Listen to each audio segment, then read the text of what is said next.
Hello and welcome to Byju's IAS. Let's get started. I look into the first article. The first article says a One Health approach that targets people, animals. According to World Health Organization, One Health is an approach to designing and implementing programs, policies, legislation, and research in which multiple sectors communicate and work together to achieve better public health outcomes. What do we mean by it? Let's try and understand. When we look into the human relationship has expanded with the animals. Humans of late have been entering all those areas because they want to expand on their economic activity as well as the agricultural activity. So where do they enter? They enter the forest areas. Because they enter the forest areas, they come in close contact with the animals. So one area where the human beings get in contact with the animals is the forest areas. Earlier, you did not have the human beings, and now with the expanse of the activities of the human beings, they have been entering into the forest areas. So there is an interaction between the animals and the human beings. The other way of looking at is in terms of the domestic animals. When we speak about domestic animals, we extract maximum benefits from the animals, whether it is in the form of food, whether it is in the form of sport, whether it is in the form of other clothing, so on and so forth. What we also do is to domesticate the animals, and as a result of this domestication of animals, again we have close relationship with the domestic animals as well. So what are the two ways that they are connected with? One is that they are entering all those areas where human beings are directly interacting with the wild animals. They are getting exposed to the wild animals. On the other side, we are domesticating animals, and as a result, what is the issue here? The issue is that these viruses that are currently present in the animals may get spilled over to the human beings. So what is the major issue? We will have some of the diseases that are spread from the animals. When it comes to the animals, it might not be an issue. Why? Because the animals bodies are totally different. They would be able to take the virus, but if the same virus enters the human beings through these animals, those are called as zoonotic diseases. So the article here is speaking about in the last few years, we have entered into a phase where we have seen n number of zoonotic diseases because of the animals. One is because of the wild animals, the other is because of the domestication animals. Let's take the examples. We have the Nipah virus, Ebola, severe acute respiratory syndrome, Middle East respiratory syndrome, and the avian influenza. All these viruses landed up to the animals, and from the animals it has spilled over to the human beings. So this article here is currently speaking about what is called as the One Health approach. What is this One Health approach? So when you go back and read the definition of World Health Organization, it says that designing and implementing the programs, policies, legislation, and research in which multiple sectors communicate, work together to achieve better health outcomes. What does this mean? Let's say, for example, there are few people who study about animals. These people have specialization when it comes to studying the animals. So these are experts of that particular profession. Then there might be research scholars or doctors who might have studied about the public health as well. They have in-depth analysis of this particular public human health. Another important factor is the plant health. Again, you have botanists who have in-depth knowledge about botany and plants as well, and we have ecologists who study about the plants as well. So what exactly happens? So when it comes to One Health approach, we have a collaborative approach where all these different sectors, all these transdisciplinary people come together, they exchange the information. So until now you had individual domain experts, but when they come together, when they coordinate, when they collaborate, there is exchange of the information, and when there is exchange of the information, this will lead to better health outcomes. First thing that we have to do is to identify which is the animal that particular virus has conquered. Then we have to understand what is this virus all about, whether it will spread to the human beings, and after that is when we will have an idea about how to design a particular drug or a vaccine, for which we also require a legislation. So a One Health approach is basically a collaborative interdisciplinary approach where all these people come together, exchange information so that the health outcome or the issues with respect to the viruses can be ultimately eliminated. This is what is called as the One Health approach. So you have the professionals in human health, which includes the doctors, the nurses, the public health practitioners. Then you have health experts like the veterinarians, paraprofessionals, agricultural workers. Then you have experts from the environment who include the ecologists, wildlife experts, and all these people communicate, collaborate, and coordinate activities. And that is what is called as the One Health approach. So what would be the advantages of this One Health approach? When we have all these experts coming together, what we will have is information sharing. What we would be able to understand is about that particular disease. So the disease detection, diagnosis, education, and research and development will become easy. One, we would be able to identify the root cause of the disease, and we would be able to ensure that there is more research and development when it comes to this particular program. And as a result, what we will have is prevention of the disease going forward, and at the same time we would be able to develop new therapies, we would be able to develop new vaccines and drugs when it comes to this particular One Health approach. These are some of the advantages of the One Health approach. So the article here is primarily focusing on what are the steps taken by the Indian government, what are the steps taken in India when it comes to the One Health approach. When we look at India, India has established a National Standing Committee on Zoonosis back in the year 1980s. So this particular committee basically looks at merging, bringing, collaborating multiple institutes so that we are able to understand the root cause of the virus spread. In 2021, funds were also sanctioned for setting up a center for One Health at Nagpur. What is this center all about? This particular center will study the different diseases that is causing the pathogens in the domestic, that which is causing the issues in the wild animals as well, and it will be in a much better position to contain the spread of this particular disease so that the humans do not get impacted in the near future. That is what is the objective of this particular Center for One Health at Nagpur. Then we have the Department of Animal Husbandry and Dairying, which has launched several schemes to mitigate the prevalence of animal disease since 2015. It has a funding pattern along the lines of 60 is to 40 between the center and the state, and 90 is to 10 for all the northeastern states, and 100% funding for the union territories. Then under the National Animal Disease Control Program, 13,343 crore has been sanctioned for the foot and mouth disease and brucellosis control.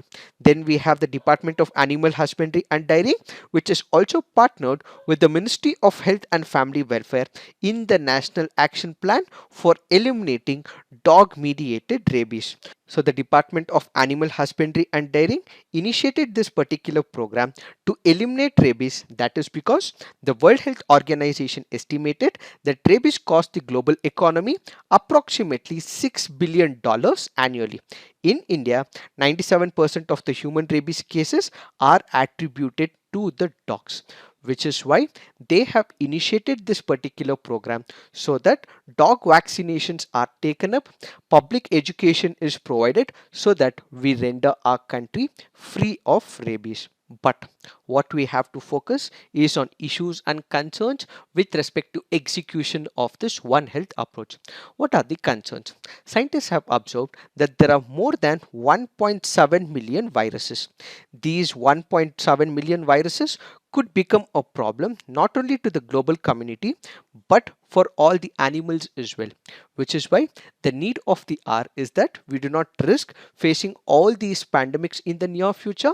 What we have to address is challenges when it comes to the execution of the One Health approach. What are the various challenges? Let's say, for example, when it comes to the veterinary sector, what we have is issues with respect to the manpower.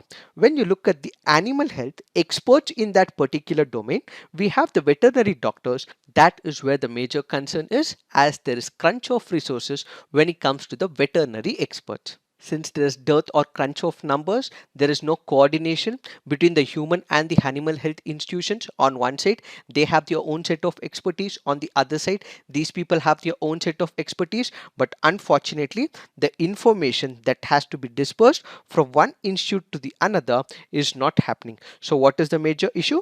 There is informational lacunae or lack of coordination between all these bodies. Added to this, there is inadequate coordination on the food safety level, where there is slaughter, where there is distribution, where there is retail facilities, and all this is leading to One Health approach being not so successful or becoming a fruitful design.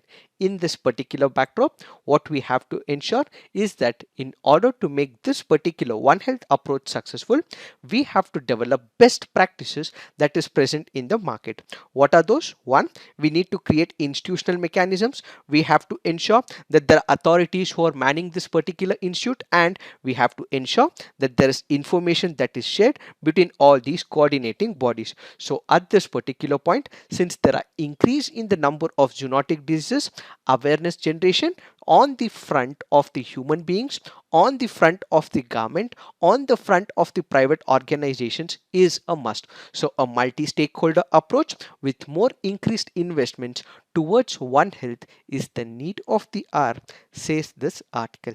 It is this that we have to understand in reference to this article. Now let's look into the next article. This article says the nuclear challenge. We did discuss about this article in our yesterday's CNA. This is basically about the conflict between United States of America and North Korea. We did discuss about the background in our yesterday's CNA. So let's try and understand and trace the journey. What has been the response of different presidents of United States of America towards North Korea? What has been the successful attempts? Where have they led to the failures? And what needs to be done going forward by the Joe Biden administration?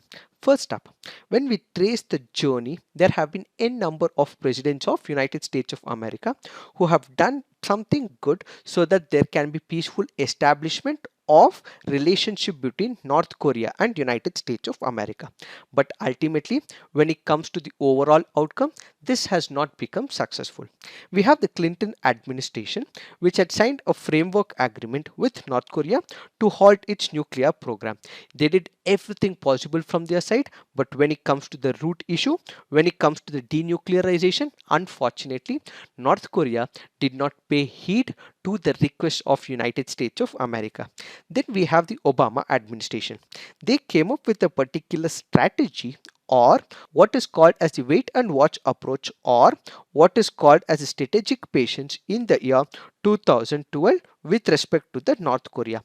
What is this strategic patience? Strategic patience in simple terms means inaction by the United States of America. So United States of America will not take any action against North Korea, but instead wait for North Korea to take steps so that there is denuclearization in the Korean peninsula. Why?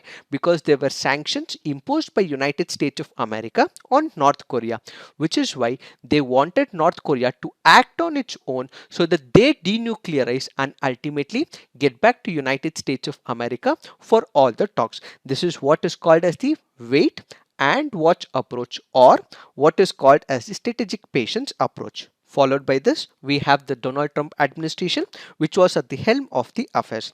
This is where Donald Trump engages in what is called as the summit level diplomacy. What is the summit level diplomacy? This includes leaders of both the countries speaking at the highest level.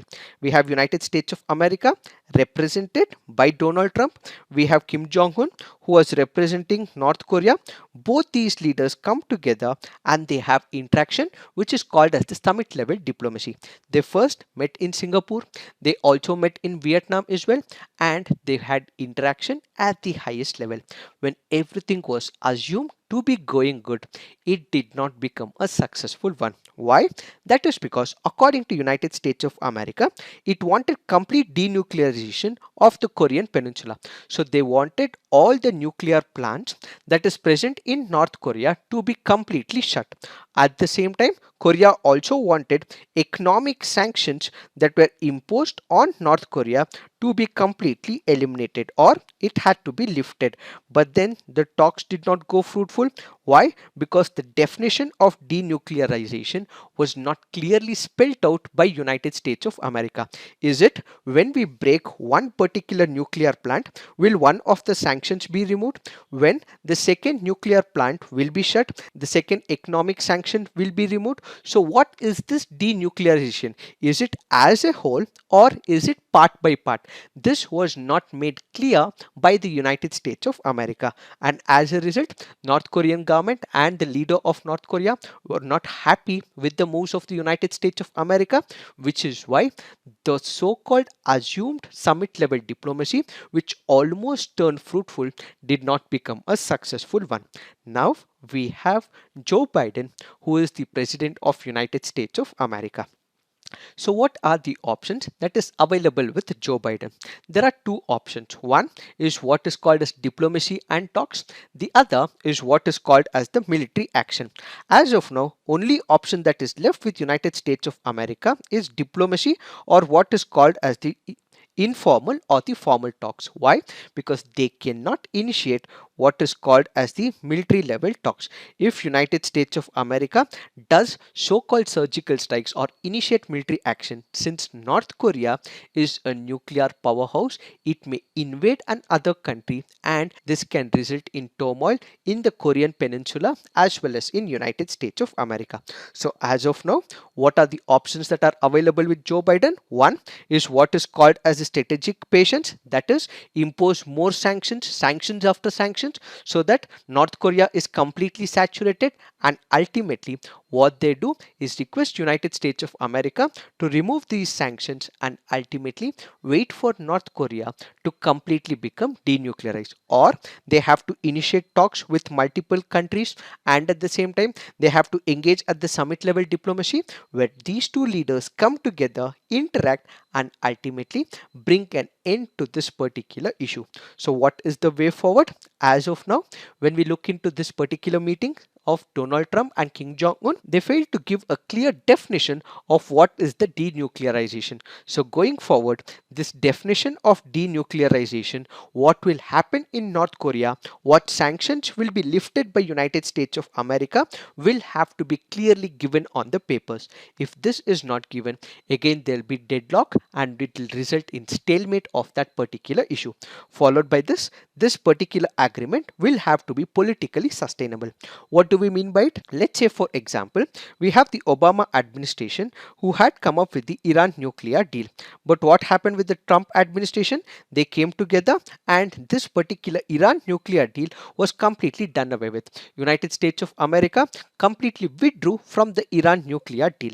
So the political sustainability is about when one party replaces another political party in United States of America, irrespective of whether it is Republicans or Democrats, irrespective of who the leader, it has to be carried forward by the future government. So who takes care of this particular agreement will not be a matter of concern, but irrespective of which governments come, irrespective of which leader come in the near future, it has to be carried forward and has to be implemented. An ad hoc or a temporary provision will not work. What we require is sustenance, what we require is durability, what we require is an end to this particular skirmish.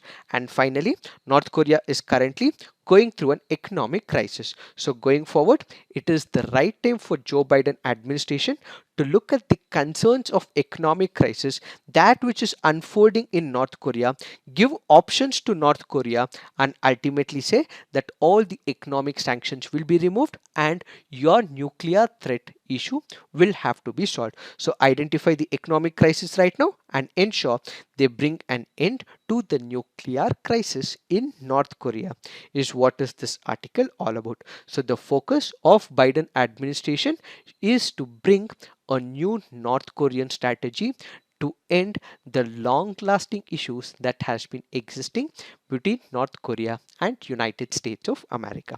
It is this that we have to understand in reference to this article. Now let's look into the next article. This article says 7 Myanmar refugees can approach UNHCR. Let's try and understand what is this article all about. There were about 7 Myanmar nationals who had entered India secretly after the military coup in Myanmar. We have discussed a number of times on this very platform that there was military coup that happened in Myanmar. As a result, number of people fled Myanmar. They feared persecution in their country. There was increasing cases of violence that was inflicted on the people. In order to overcome this particular issue, in order to save their lives, what do? They start moving from Myanmar, enter different countries, and as they enter different countries, some of them also enter India as well. So there were about 7 people who had entered More in India, and they were in India secretly, but there were government notifications which also said that in the near future these people will be deported. So because they were scared that they would be sent back to Myanmar, they filed a petition in the Manipur High Court. The Manipur High Court looks into this particular issue and grants them interim relief by directing all these 7 nationals of Myanmar to be traveling from More to Impal. So the current issue is about the judgment passed by the Manipur High Court. What is this judgment all about? We have the government, that is both the central government and the state government, had opposed to these people staying in India. Why? Because they had not seek the permission from the state government, not being granted permission by the central government, and they had entered India unlawfully, which is why both the state government and the central government were not happy in they entering India. And at the same time, they were also planning to deport as well, which is why these people filed a petition in the Manipur High Court. The government said that if these refugees are given permission by the government, it will set a new precedent where most number of refugees will enter India without getting the permission from the state governments or the central government. This was what the government proposed, but the High Court in this particular case says that these people are coming to India not because they want to stay in India, and your views that they want to stay in India, want to move throughout India may not be right at this particular point. That is because they have entered India secretly just because they have to ensure that they save their lives. So the government order was not accepted by the Manipur High Court, and the Manipur High Court has ruled that the protection will have to be ensured under Article 21 of the Indian Constitution, which would also include the right to non-refoulement for the asylum seekers. Now the question is, what is this non-refoulement? Let's say for example, there is one of the person or a group of people who have been lynched, or they are scared, or they do not know what is happening in their country because of the political crisis, racial crisis, ethnic crisis. To escape all these tortures that they face in their country, they move to a new country. So the non-refoulement is that principle of the international law where a person flees because there is persecution in his country. So when that particular person moves to a new country, he should not be forced to go back to his country. That is what is called as non-refoulement. So the Manipur High Court has clearly said that non-refoulement is also part of Article 21 of the Indian Constitution, and Article 21 is also applicable for the foreigner. He is entitled to protection of life and personal liberty under the Indian Constitution. So we have the Manipur High Court, which has taken a contrary view and is supporting the cause of safeguarding the rights of these people who escape the persecution from Myanmar. Now you might ask me a question. India is not a signatory to the Refugee Convention of 1951. India is not a signatory or following the principles of New York Protocol of 1967. But why is that the Manipur High Court has supported and espoused the cause of these refugees? That is because according to the Manipur High Court, it says India is still a party to Universal Declaration of Human Rights of 1948. India is party to International Covenant of Civil and Political Rights of 1966, which recognizes certain inalienable rights of all people irrespective of the nationality. India is one amongst the 193 member countries of UN General Assembly that endorsed the Global Compact on Refugees in the year 2018. 2018. Looking at all these international commitments which India is part of, the Manipur High Court has clearly said that there are inalienable rights which has been accorded under all these international agreements which India is part of, which India has supported in the past. So indirectly we are supporting the cause of human values, helping the persecuted, says the Manipur High Court. Added to this, we have Article 51 of the Indian Constitution, which is not enforceable, but it casts a duty on the state to promote international peace and security.